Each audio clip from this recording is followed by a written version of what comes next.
Now, let's drift off to sleep. Today, you'll be falling asleep during a thunderstorm inside of a cozy camper trailer next to a lake in the mountains.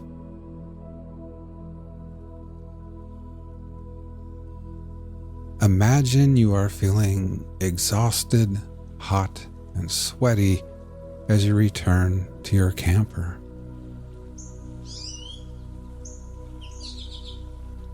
You've just conquered your long-held dream of hiking to the very summit of Moonrest Mountain. You've changed into your swimsuit and are now standing at the edge of the dock on weary, trembling legs, ready to celebrate your incredible achievement with a refreshing dive into the cool, crystal-clear waters of Silver Lake.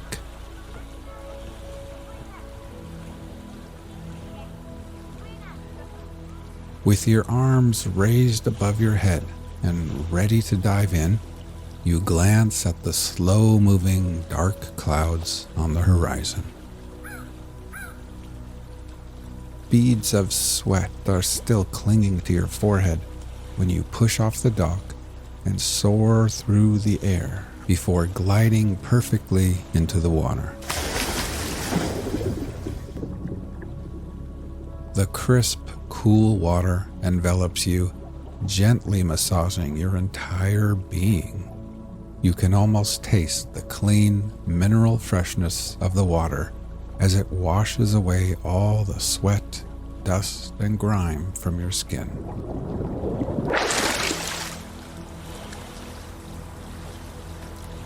While breathing in deeply, you are met with the glorious sense of renewal. You feel utterly refreshed and rejuvenated.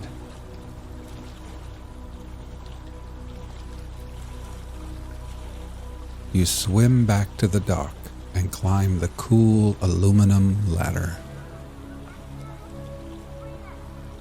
Then, standing there with a soft cotton towel draped around your shoulders, you gaze out across the deep blue lake. Here and there, motorboats, canoes, sailboats, and jet skis are now headed towards the shores. Everyone knows rain is coming.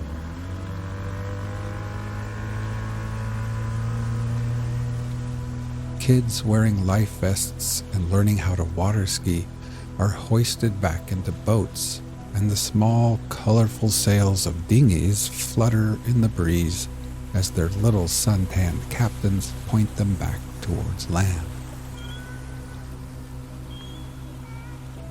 Now, all toweled off and feeling a little bit chilled, you walk barefoot back to your camper ahead of the rain.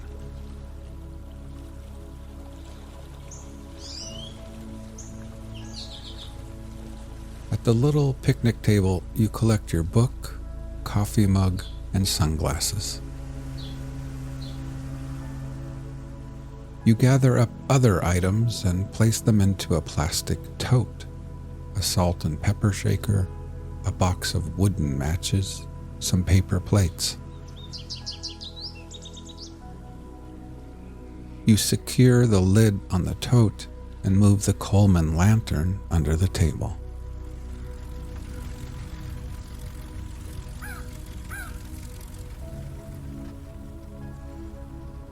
At the fire pit, you fold up your camping chair and tuck it below the protective cover of a tall ponderosa pine. Then you return to your camper, open the door, and step inside.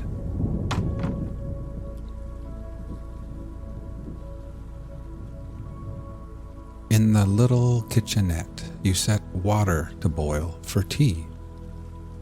And then you change into your favorite, coziest leisure wear.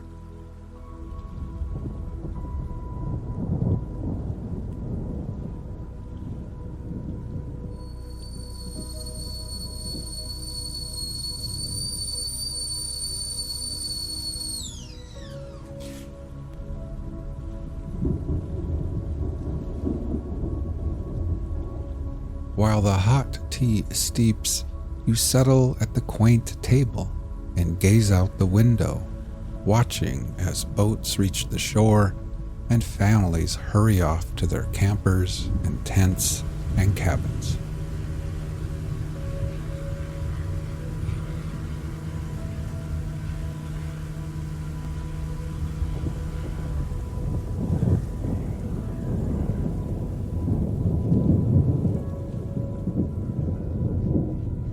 Now, with a warm cup of tea in hand and nestled in your soft, comfy clothes, you feel your body slowly warming again. You bring the mug to your lips. The fragrant steam curls around your face as you take a tiny sip. The tea is smooth, rich, and the perfect temperature.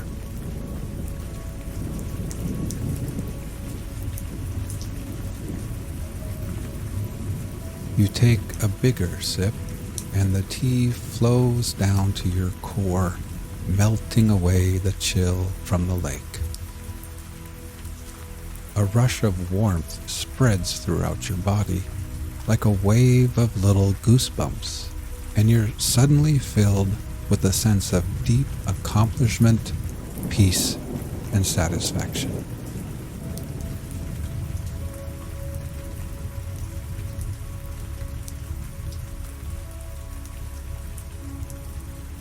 Now, as you sit here at Silver Lake, let's prepare for sleep. First, close your eyes and simply become aware of your breathing, feeling your chest gently rise and fall again.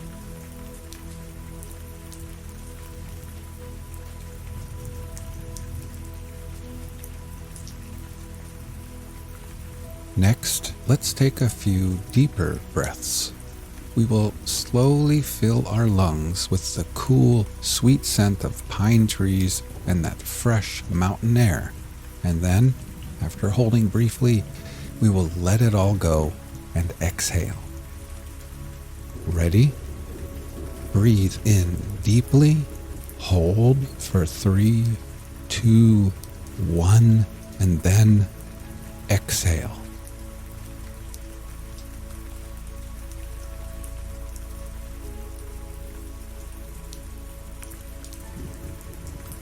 One more time. Breathe in deeply, hold for 3, 2, 1, and exhale. And try thinking to yourself, as I am here at Silver Lake, I can feel gravity pulling me back towards Earth. With every exhale, I can feel the slow rotation of Earth and the Earth's steady movement around the sun.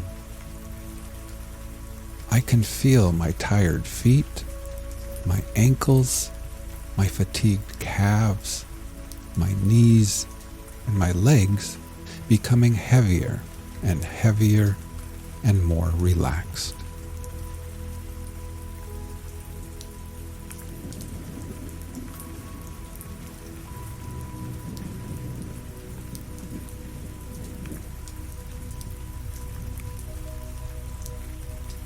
You finish the last sip of your perfect tea, and then you pick up a little pencil and notebook resting on the table.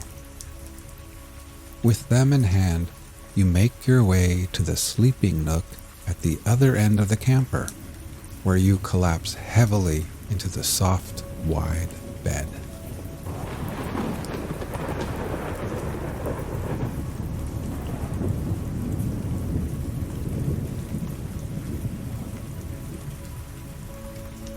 After the long, steep hike up Moonrest Mountain, the bed feels like a soft cloud beneath your tired body.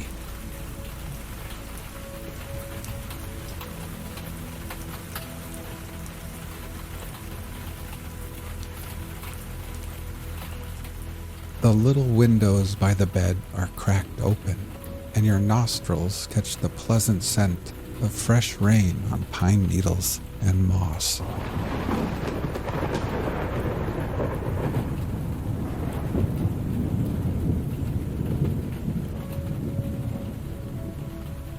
You look at your notepad and observe your to-do list. Each completed task is neatly crossed out with pencil. At the bottom of the page is one final entry on this list.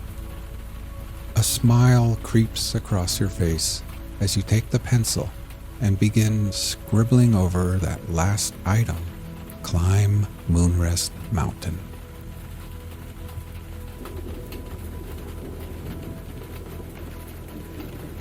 You set the notepad aside, thinking how perfect everything feels at this moment. You've completed everything you set out to do here. Tomorrow holds no obligations, and for now, everything is done, finished, and complete. You have earned this wonderful moment of absolute peace.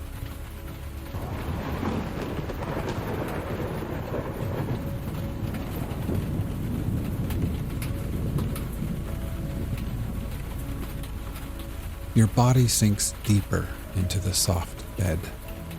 Every muscle relaxes from the tips of your fingers to the soles of your tired feet as you surrender to the peace and calm and take in the rich mountain air.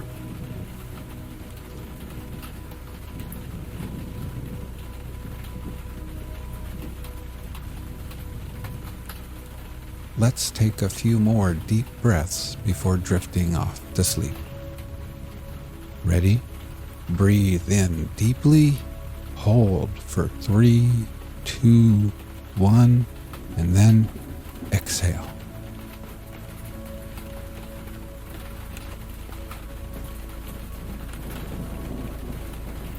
One more time. Breathe in deeply, hold for 3, 2, 1, and exhale.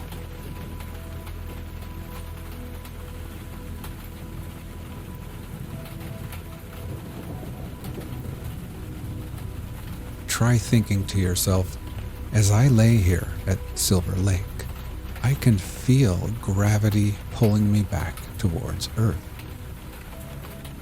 With every exhale, I experience my body feeling heavier and heavier and more relaxed. I can feel my tired arms, my hands, my torso, shoulders, neck, and head becoming heavier and more relaxed. My whole body feels at peace as gravity's pull tugs me gently and tucks me safely into this ever so soft bed.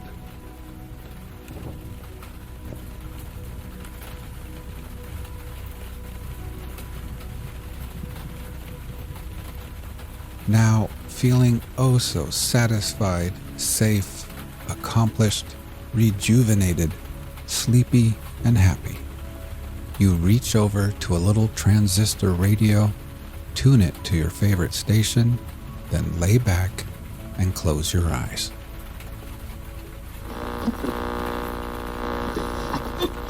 Tonight's reading from the Journal of the First Voyage of Columbus begins with Tuesday, December 4th, and continues through Thursday, December 20th, 1492.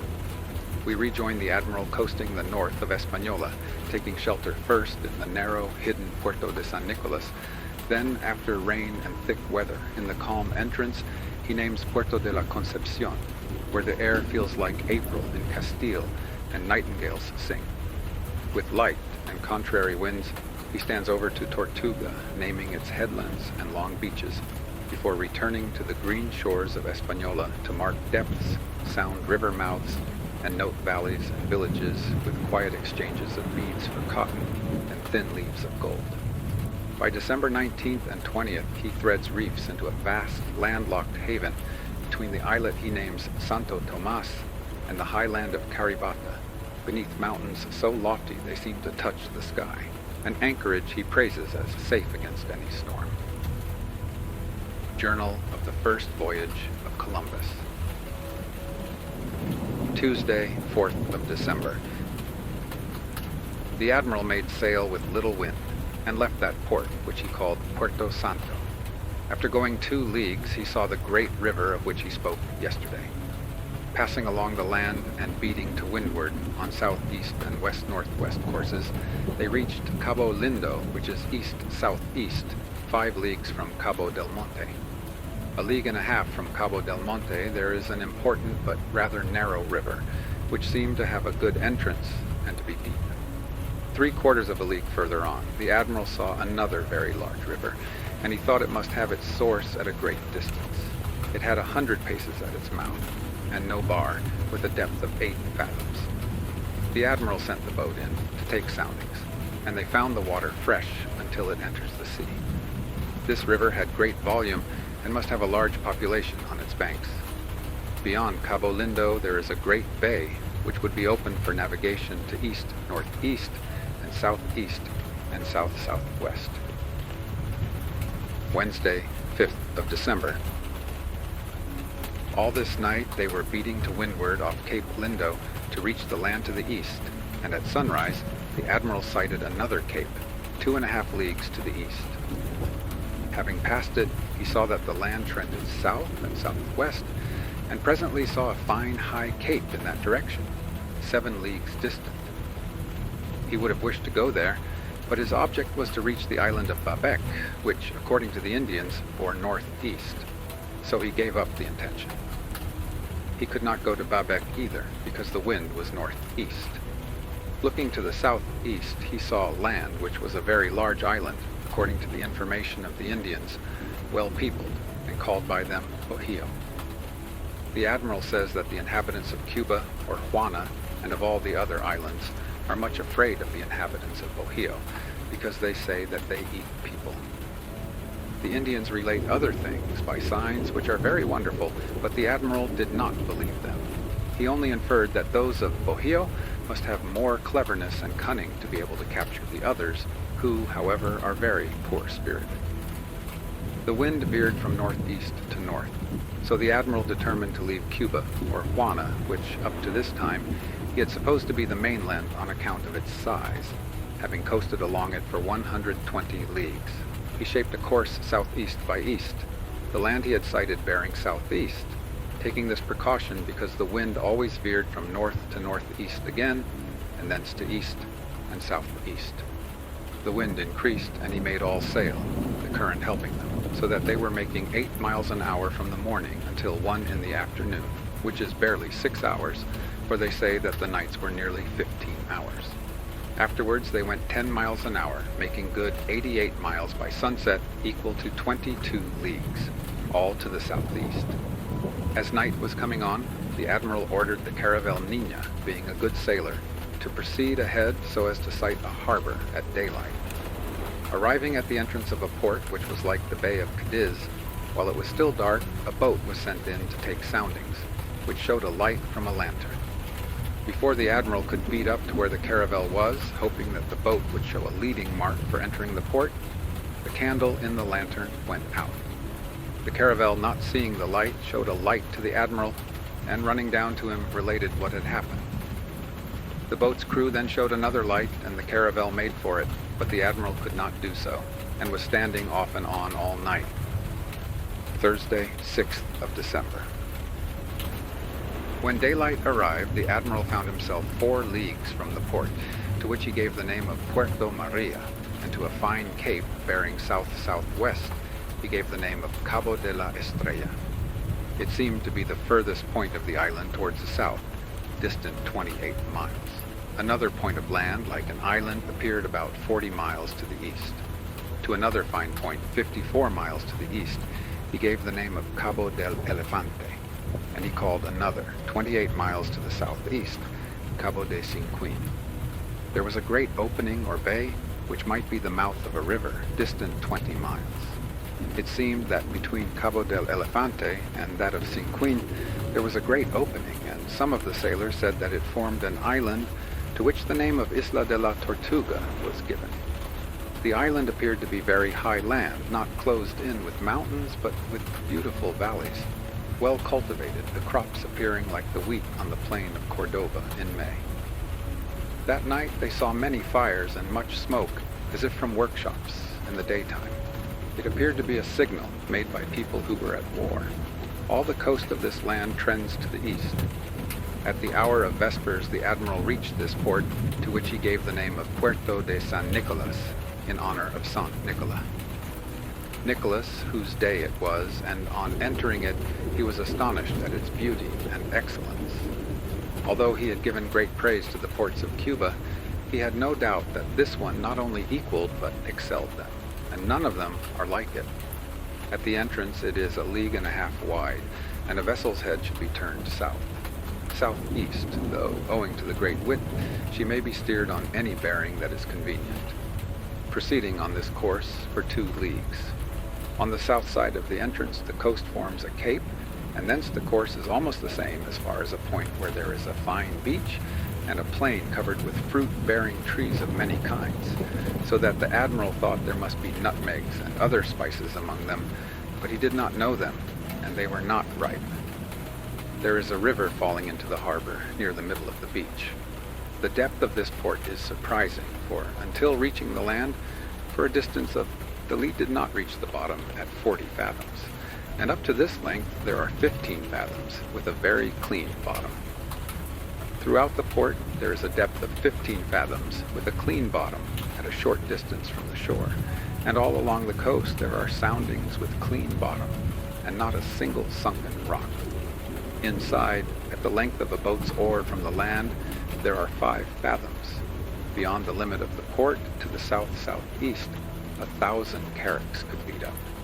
One branch of the port to the northeast runs into the land for a long half-league, and always the same width, as if it had been measured with a cord. Being in this creek, which is 25 paces wide, the principal entrance to the harbor is not in sight, so that it appears landlocked. The depth of this creek is 11 fathoms throughout, all with clean bottom, and close to the land, where one might put the gangboards on the grass, there are 8 fathoms.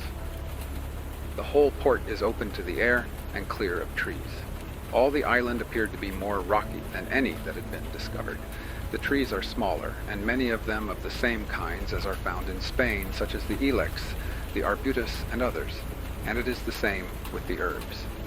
It is a very high country, all open and clear, with a very fine air, and no such cold has been met with elsewhere, though it cannot be called cold, except by comparison. Towards the front of the haven there is a beautiful valley, watered by a river, and in that district there must be many inhabitants, judging from the number of large canoes, like galleys, with 15 benches. All the natives fled as soon as they saw the ships. The Indians who were on board had such a longing to return to their homes that the admiral considered whether he should not take them back when he should depart from here. They were already suspicious because he did not shape a course towards their country, whence he neither believed what they said, nor could he understand them, nor they him properly. The Indians on board had the greatest fear in the world of the people of this island. In order to get speech of the people, it would be necessary to remain some days in harbor, but the admiral did not do so because he had to continue his discoveries, and because he could not tell how long he might be detained. He trusted in our Lord that the Indians he brought with him would understand the language of the people of this island, and afterwards he would communicate with them, trusting that it might please God's majesty that he might find trade in gold before he returned. Friday, 7th of December. At daybreak the admiral got under way, made sail, and left the port of St. Nicholas. He went on with the wind in the west for 2 leagues until he reached the point which forms the Carenero, when the angle in the coast bore southeast, and the Cabo de la Estrella was 24 miles to the southwest. Thence he steered along the coast eastward to Cabo Cinquin, about 48 miles, 20 of them being on an east-northeast coast. All the coast is very high with a deep sea. Close inshore there are 20 to 30 fathoms, and at the distance of a Lombard shot there is no bottom. all which the admiral discovered that day as he sailed along the coast with the wind southwest, much to his satisfaction. The cape, which runs out in the port of St. Nicholas the length of a shot from a lombard, could be made an island by cutting across it, while to sail round it is a circuit of 3 or 4 miles. All that land is very high, not clothed with very high trees, but with ilex, arbutus, and others proper to the land of Castile. Before reaching Cape Cinquin by 2 leagues, the admiral discovered a small roadstead, like an opening in the mountains, through which he could see a very large valley covered with crops like barley, and he therefore judged that it must sustain a large population. Behind there was a high range of mountains. On reaching Cabo Cinquin, the Cabo de la Tortuga bore northeast 32 miles. Off Cabo Cinquin, at the distance of a lombard shot, there is a high rock which is a good landmark. The admiral being there, he took the bearing of Cabo del Elefante, which was east-southeast, about 70 miles, the intervening land being very high. At a distance of 6 leagues, there was a conspicuous cape, and he saw many large valleys and plains and high mountains inland, all reminding him of Spain. After 8 leagues, he came to a very deep but narrow river, though a carrack might easily enter it, and the mouth without bar or rocks. After 16 miles, there was a wide and deep harbor, with on bottom at the entrance, nor at 3 paces from the shore, less than 15 fathoms, and it runs inland a quarter of a league. It being yet very early, only 1 o'clock in the afternoon, and the wind being aft and blowing fresh. Yet as the sky threatened much rain, and it was very thick, which is dangerous even on a known coast, how much more in an unknown country, the admiral resolved to enter the port, which he called Puerto de la Concepcion.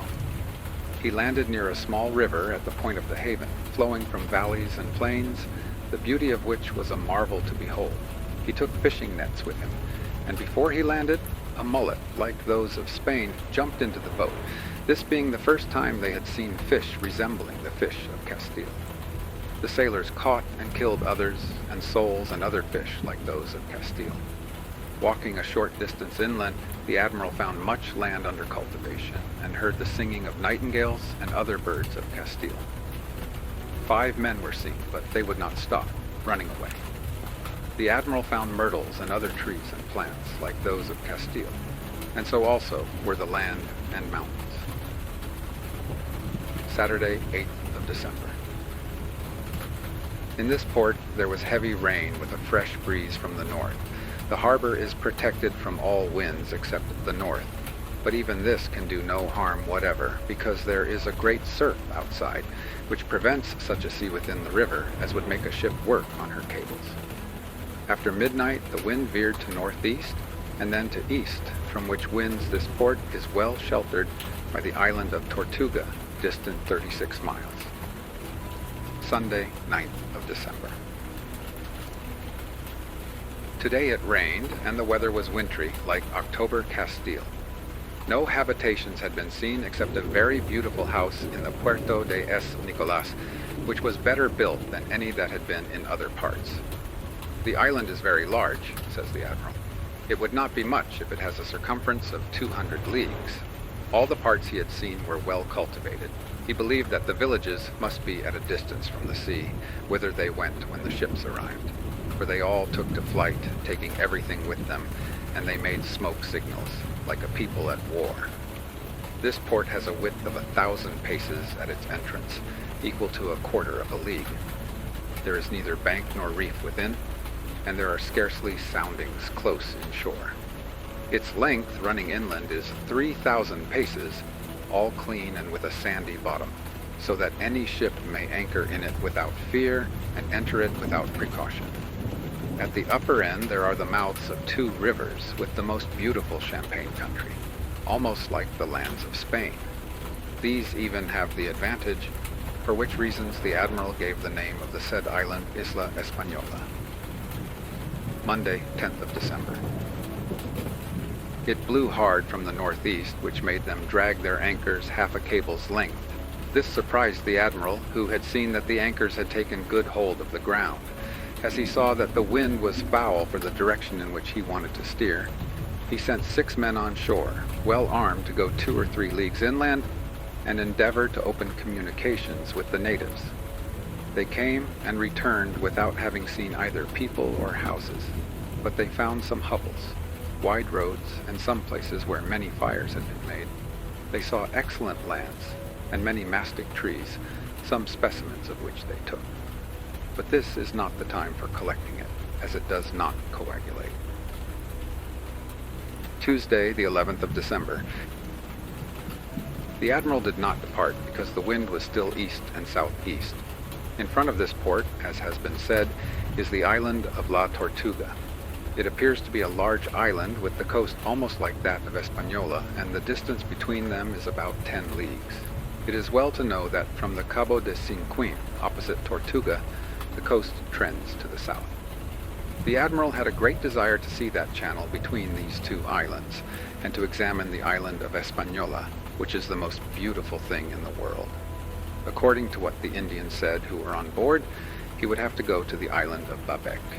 They declared that it was very large, with great mountains, rivers, and valleys, and that the island of Bohia was larger than Juana, which they call Cuba, and that it is not surrounded by water. They seem to imply that there is mainland behind Hispaniola, and they call it Caritaba, and say it is of vast extent. They have reason in saying that the inhabitants are a clever race, for all the people of these islands are in great fear of those of Canaba. So the admiral repeats what he has said before, that Canaba is nothing else but the Grand Khan, who ought now to be very near.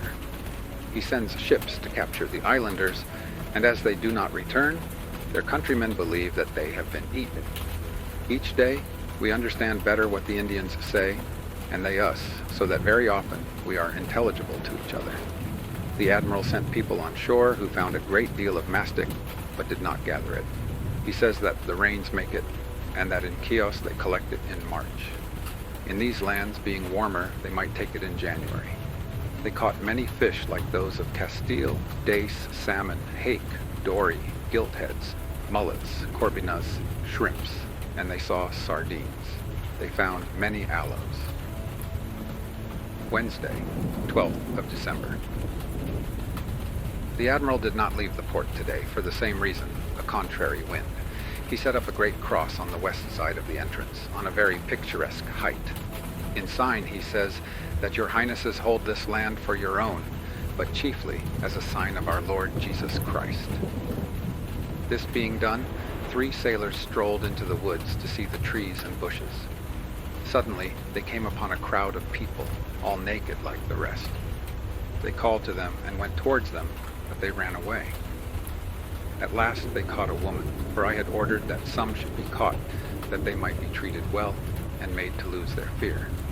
This would be a useful event, for it could scarcely be otherwise, considering the beauty of the country. So they took the woman, who was very young and beautiful, to the ship, where she talked to the Indians on board, for they all speak the same language.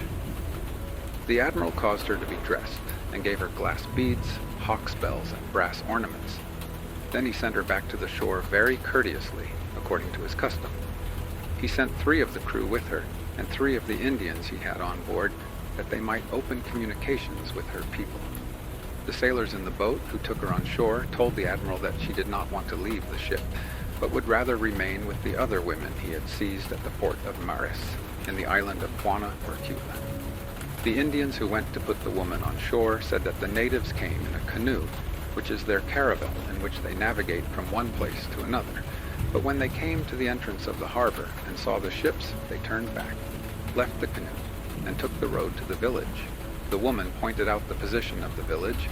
She had a piece of gold in her nose, which showed that there was gold in that island. Thursday, 13th of December. The 3 men who had been sent by the admiral with the woman returned at 3 o'clock in the morning, not having gone with her to the village, because the distance appeared to be long, or because they were afraid. They said that next day many people would come to the ships, as they would have been reassured by the news brought them by the woman. The admiral, with the desire of ascertaining whether there were any profitable commodities in that land, being so beautiful and fertile, and of having some speech with the people, and being desirous of serving the sovereigns, determined to send again to the village, trusting in the news brought by the woman that the Christians were good people. For this service he selected 9 men well armed and suited for such an enterprise, with whom an Indian went from those who were on board. They reached the village, which is 4.5 leagues to the southeast, and found that it was situated in a very large and open valley.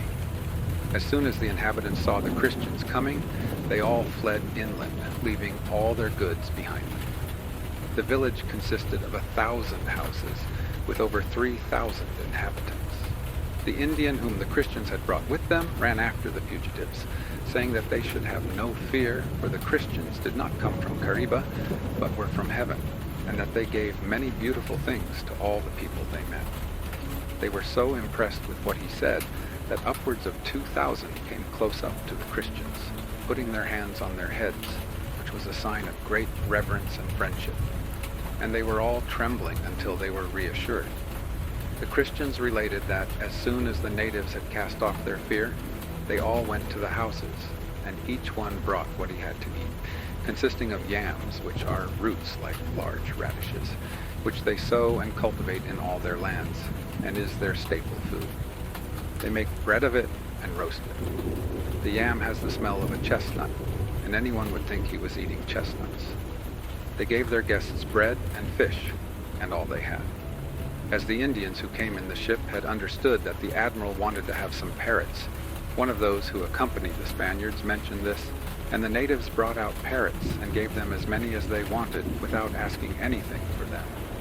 The natives asked the Spaniards not to go that night, and that they would give them many other things that they had in the mountains. While all these people were with the Spaniards, a great multitude was seen to come, with the husband of the woman whom the admiral had honored and sent away. They wore hair over their shoulders and came to give thanks to the Christians for the honor the admiral had done them and for the gifts. The Christians reported to the admiral that this was a handsomer and finer people than any that had hitherto been met with. But the admiral says that he does not see how they can be a finer people than the others, giving to understand that all those he had found in the other islands were very well conditioned. As regards beauty, the Christians said there was no comparison, both men and women, and that their skins are whiter than the others. They saw 2 girls whose skins were as white as any that could be seen in Spain. They also said, with regard to the beauty of the country they saw, that the best land in Castile could not be compared with it. The admiral also, comparing the lands they had seen before with these, said that there was no comparison between them, nor did the plain of Cordova come near them, the difference being as great as between night and day. They said that all these lands were cultivated, and that a very wide and large river passed through the center of the valley, and could irrigate all the fields. All the trees were green and full of fruit, and the plants tall and covered with flowers. The roads were broad and good. The climate was like April in Castile. The nightingale and other birds sang as they do in Spain during that month, and it was the most pleasant place in the world. Some birds sing sweetly at night. The crickets and frogs are heard a good deal. The fish are like those of Spain. They saw much aloe and mastic and cotton fields. Gold was not found, and it is not wonderful that it should not have been found in so short a time. Here the admiral calculated the number of hours in the day and night, and from sunrise to sunset, he found that 20 half-hour glasses passed, though he says that here there may be a mistake, either because they were not turned with equal quickness, or because some sand may not have passed. He also observed with a quadrant and found that he was 34 degrees from the equinoctial line. Friday, 14th of December. The admiral left the Puerto de la Concepcion with the land breeze, but soon afterwards it fell calm, and this is experienced every day by those who are on this coast.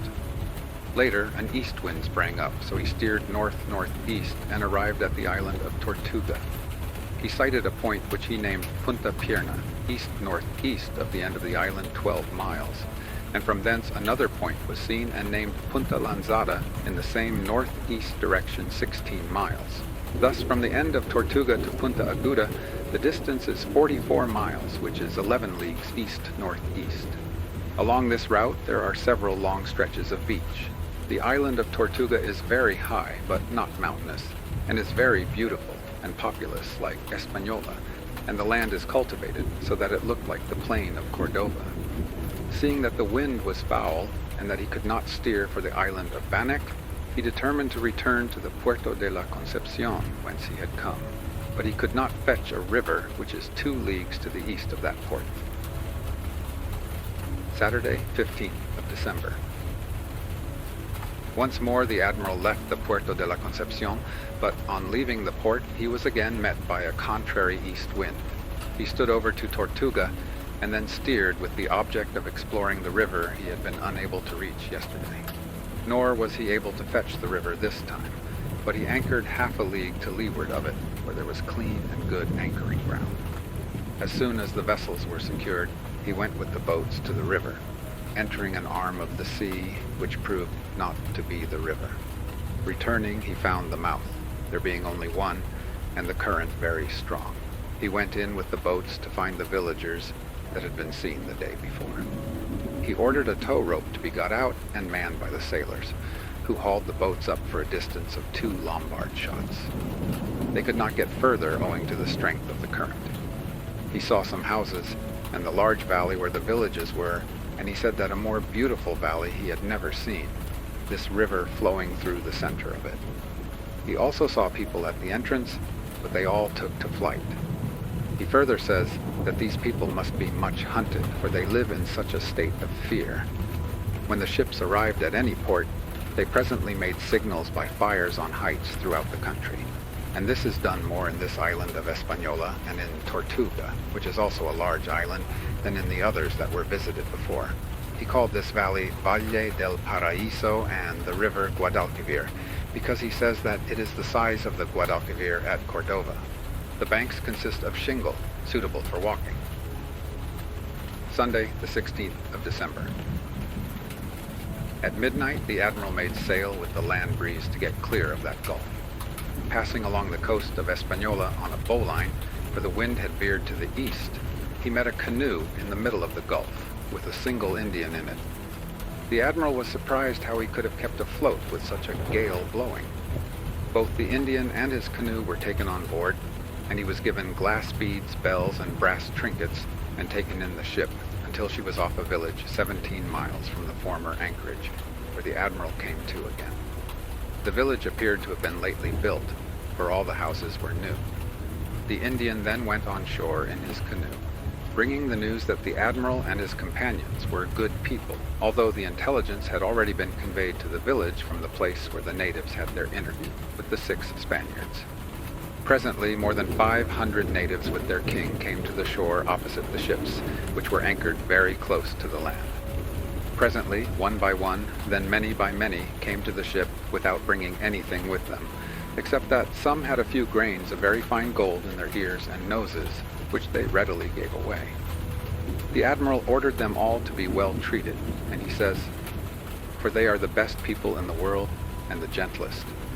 And above all, I entertain the hope in our Lord that your highnesses will make them all Christians, and that they will be all your subjects, for as yours I hold them." He also saw that they all treated the king with respect, who was on the seashore. The admiral sent him a present, which he received in great state. He was a youth of about 21 years of age, and he had with him an aged tutor and other counselors who advised and answered him, but he uttered very few words. One of the Indians who had come in the admiral's ship spoke to him, telling him how the Christians had come from heaven, and how they came in search of gold and wished to find the island of Bannock. He said that it was well, and that there was much gold in the said island. He explained to the alguazil of the admiral that the way they were going was the right way, and that in 2 days they would be there, adding that if they wanted anything from the shore, he would give it them with great pleasure. This king, and all the others, go naked as their mothers bore them, as do the women without any covering, and these were the most beautiful men and women that had yet been met with. They are fairly white, and if they were clothed and protected from the sun and air, they would be almost as fair as people in Spain. This land is cool, and the best that words can describe. It is very high, yet the top of the highest mountain could be plowed with bullocks, and all is diversified with plains and valleys. In all Castile there is no land that can be compared with this for beauty and fertility. All this island, as well as the island of Tortuga, is cultivated like the plain of Cordova, They raise on these lands crops of yams, which are small branches, at the foot of which grow roots like carrots, which serve as bread. They powder and knead them and make them into bread. Then they plant the same branch in another part, which again sends out 4 or 5 of the same roots, which are very nutritious with the taste of chestnuts. Here they have the largest the admiral had seen in any part of the world, for he says that they have the same plant in Guinea. At this place they were as thick as a man's leg. All the people were stout and lusty, not thin, like the natives that had been seen before, and of a very pleasant manner without religious belief. The trees were so luxuriant that the leaves left off being green and were dark-colored with verdure. It was a wonderful thing to see those valleys and rivers of sweet water and the cultivated fields and land fit for cattle, though they have none, for orchards and for anything in the world that a man could seek for. In the afternoon the king came on board the ship, where the admiral received him in due form, and caused him to be told that the ships belonged to the sovereigns of Castile, who were the greatest princes in the world. But neither the Indians who were on board, who acted as interpreters, nor the king believed a word of it. They maintained that the Spaniards came from heaven, and that the sovereigns of Castile must be in heaven and not in this world. They placed Spanish food before the king to eat, and he ate a mouthful, and gave the rest to his counselors and tutor, and to the rest who came with him. Your highnesses may believe that these lands are so good and fertile, especially these of the island of Hispaniola, that there is no one who would know how to describe them, and no one who could believe if he had not seen them. And your highnesses may believe that this island, and all the others, are as much yours as Castile. Here there is only wanting a settlement and the order to the people to do what is required. For I, with the force I have under me, which is not large, could march over all these islands without opposition. I have seen only 3 sailors land without wishing to do harm, and a multitude of Indians fled before them. They have no arms and are without warlike instincts. They all go naked and are so timid that 1,000 would not stand before 3 of our men, so that they are good to be ordered about, to work and sow and do all that may be necessary, and to build towns, and they should be taught to go about clothed and to adopt our customs. Monday, 17th of December. It blew very hard during the night from east-northeast, but there was not much sea, as this part of the coast is enclosed and sheltered by the island of Tortuga. The sailors were sent away to fish with nets. They had much intercourse with the natives, who brought them certain arrows of the canaba or cannibales.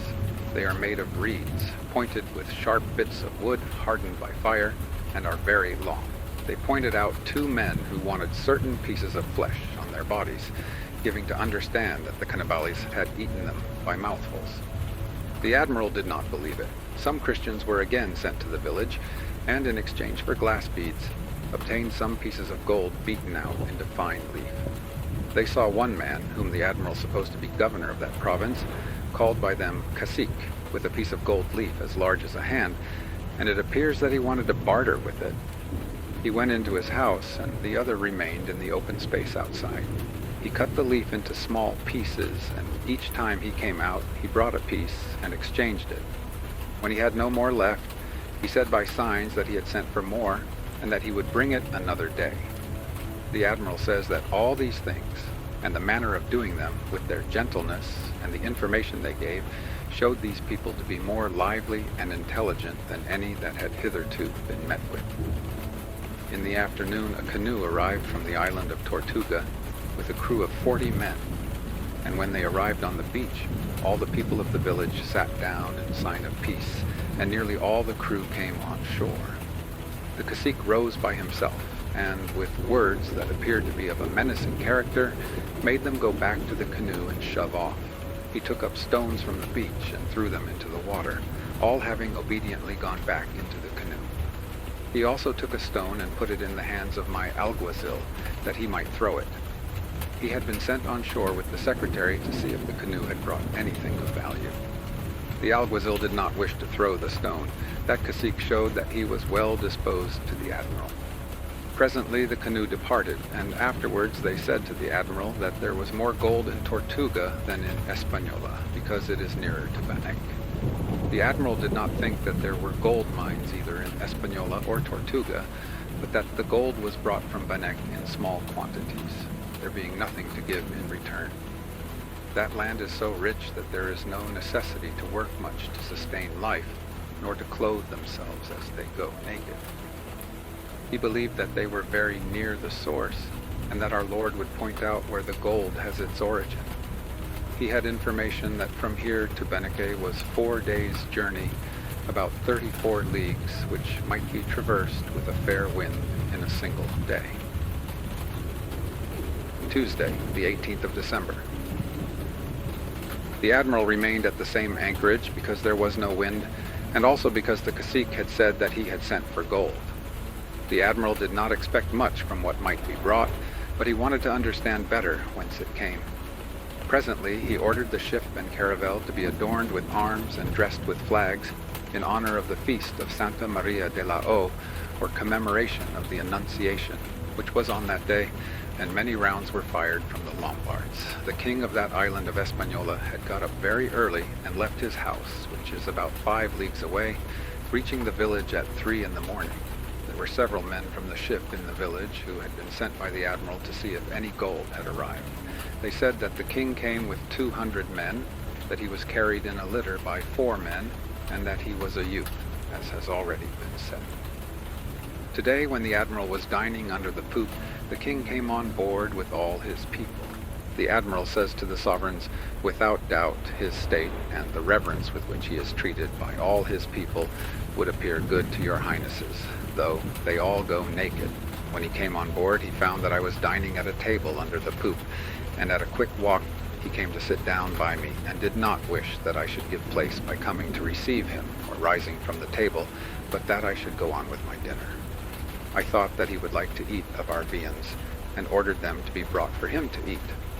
When he came under the poop, he made signs with his hand that all the rest should remain outside, and so they did, with the greatest possible promptitude and reverence.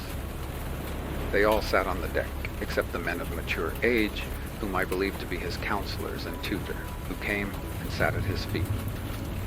Of the viands which I put before him, he took of each as much as would serve to taste it, sending the rest to his people, who all partook of the dishes. The same thing in drinking. He just touched with his lips, giving the rest to his followers. They were all of fine presence and very few words. What they did say, so far as I could make out, was very clear and intelligent. The 2 at his feet watched his mouth, speaking to him and for him, and with much reverence. After dinner, an attendant brought a girdle, made like those of Castile, but of different material, which he took and gave to me, with pieces of worked gold, very thin. I believe they get very little here, but they say that they are very near the place where it is found, and where there is plenty. I saw that he was pleased with some drapery I had over my bed, so I gave it him, with some very good amber beads I wore on my neck, some colored shoes, and a bottle of orange flower water. He was marvelously well content, and both he and his tutor and counselors were very sorry that they could not understand me, nor I them. However, I knew that they said that if I wanted anything, the whole island was at my disposal. I sent for some beads of mine, with which, as a charm, I had a gold excellent, on which your highnesses were stamped. I showed it to him, and said, as I had done yesterday, that your highnesses ruled the best part of the world, and that there were no princes so great. I also showed him the royal standards, and the others with a cross, of which he thought much. He said to his counselors, what great lords your highnesses must be, to have sent me from so far, even from heaven to this country, without fear. Many other things passed between them which I did not understand, except that it was easy to see that they held everything to be very wonderful. When it got late, and the king wanted to go, the admiral sent him on shore in his boat very honorably, and saluted him with many guns. Having landed, he got into his litter, and departed with his 200 men, his son being carried behind on the shoulders of an Indian, a man highly respected. All the sailors and people from the ships were given to eat and treated with much honor wherever they liked to stop. One sailor said that he had stopped in the road and seen all the things given by the admiral. A man carried each one before the king, and these men appeared to be among those who were most respected. His son came a good distance behind the king, with a similar number of attendants, and the same with a brother of the king, except that the brother went on foot, supported under the arms by 2 honored attendants. This brother came to the ship after the king, and the admiral presented him with some of the things used for barter. It was then that the admiral learned that a king was called cacique in their language. This day little gold was got by barter, but the admiral heard from an old man that there were many neighboring islands at a distance of 100 leagues or more, as he understood, in which much gold is found. And there is even one island that was all gold. In the others, there was so much that it was said they gather it with sieves, and they fuse it and make bars, and work it in 1,000 ways. They explained the work by signs. This old man pointed out to the admiral the direction and position, and he determined to go there, saying that if the old man had not been a principal counselor of the king, he would detain him and make him go too. Or if he knew the language, he would ask him, and he believed, as the old man was friendly with him and the other Christians, that he would go of his own accord. But as these people were now subjects of the King of Castile, and it would not be right to injure them, he decided upon leaving him. The admiral set up a very large cross in the center of the square of that village, the Indians giving much help. They made prayers and worshipped it, and from the feeling they show, the admiral trusted in our Lord that all the people of those islands would become Christians. Wednesday, 19th of December. This night the admiral got underway to leave the gulf formed between the islands of Tortuga and Española, but at dawn of day a breeze sprang up from the east, against which he was unable to get clear of the strait between the 2 islands during the whole day. At night he was unable to reach a port which was in sight. He made out 4 points of land and a great bay with a river, and beyond he saw a large bay where there was a village with a valley behind it among high mountains covered with trees, which appeared to be pines. Over the 2 brothers there is a very high mountain range running northeast and southwest, and east-southeast from the Cabo de Torres is a small island to which the admiral gave the name of Santo Tomas, because tomorrow was his vigil. The whole circuit of this island alternates with capes and excellent harbors, so far as could be judged from the sea. Before coming to the island on the west side, there's a cape which runs far into the sea, in part high, the rest low, and for this reason the admiral named it Cabo Alto y Bajo. From the road of Torres east by south 60 miles, there is a mountain higher than any that reaches the sea, and from a distance it looks like an island owing to a depression on the land side. It was named Monte Caribata because that province was called Caribata. It is very beautiful and covered with green trees without snow or clouds. The weather was then, as regards the air and temperature, like March in Castile, and as regards vegetation, like May. The nights lasted 14 hours. Thursday, 20th of December,